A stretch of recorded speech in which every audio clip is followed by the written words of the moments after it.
Baiklah, sekarang kita dah bercakap tentang keindahan, budaya dan seni Melaka. Sekarang kami sediakan satu pakej yang bikisan untuk anda semua. Kita nak lihat keindahan perairan di negeri Melaka ini. Kita nak saksikan ni satu bingkisan berkenaan keindahan perairan negeri Melaka bersama dengan rakan penyampai Nurul Ashikin Abdul Halim. Sama-sama kita saksikan. Silakan, Ashikin.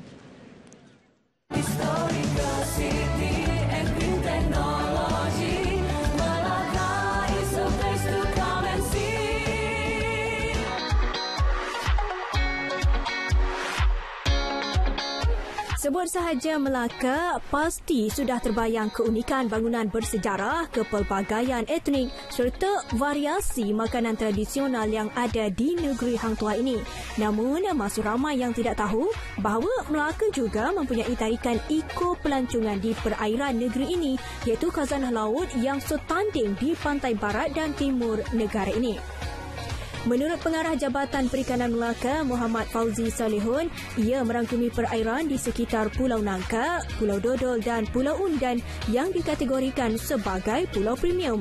Ketiga-tiga pulau ini dijangka akan diwartakan sebagai Taman Laut Negara menjelang hujung tahun ini di bawah Seksyen 41 Akta Perikanan 1985 Akta 317. Pewartaan ini bukan sahaja dapat melindungi habitat di kawasan ini, malah mampu menambah tahap sara diri SSL Perikanan Negeri. Beliau yakin usaha mewartakan pulau-pulau ini juga akan membantu meningkatkan tahap sektor pelancongan negeri sekaligus bakal menjadi produk pelancongan terkemuka. Boleh dipromosikan sebagai kawasan pelancongan baru bagi negeri Melaka. Seperti melakukan aktiviti snorkeling dan scuba. Daripada apa yang kita telah lakukan melalui penyelidikan yang kita telah jalankan di tiga pulau ini, kita dapati ada lebih kurang 100 lebih spesies terumbu karang yang kita anggap sebagai spesies yang menarik untuk pengunjung ataupun penyelam dan juga para snorkeling untuk melihat sendiri keindahan alam yang ada di dasar laut bagi tiga-tiga pulau yang kami wartakan sebagai Taman Laut ini.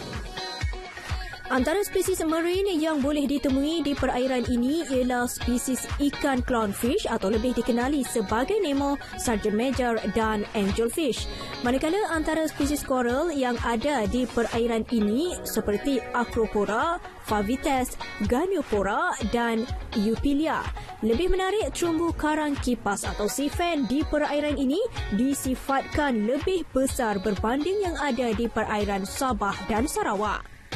Untuk aktiviti selaman atau snorkeling, 9 operator telah dilantik oleh Jabatan Perikanan Melaka dengan kebenaran Jabatan Laut Malaysia untuk membawa pengunjung meneroka dasar laut di lokasi-lokasi yang dibenarkan. Sekarang kita dah latih dan mereka boleh.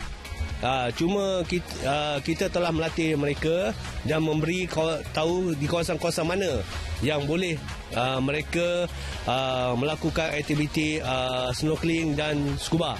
Di mana untuk makluman, untuk aktiviti scuba ni pada saya dia perlu tahu tempat. Maksudnya kita dah akan beri tahu kepada operator-operator ni di mana kawasan dia. Jadi cuba kepada peminat-peminat khasnya scuba ni, cuba tengok sendiri keindahan yang terdapat di tiga pulau yang kita akan wartakan sebagai Taman Laut ini.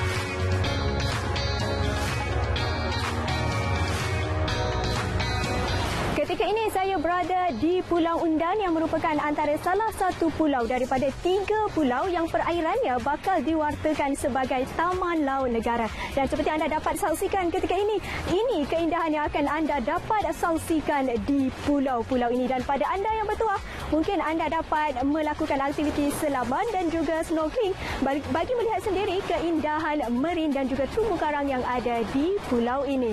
Nurul Ashikin Abdul Halim, RTM.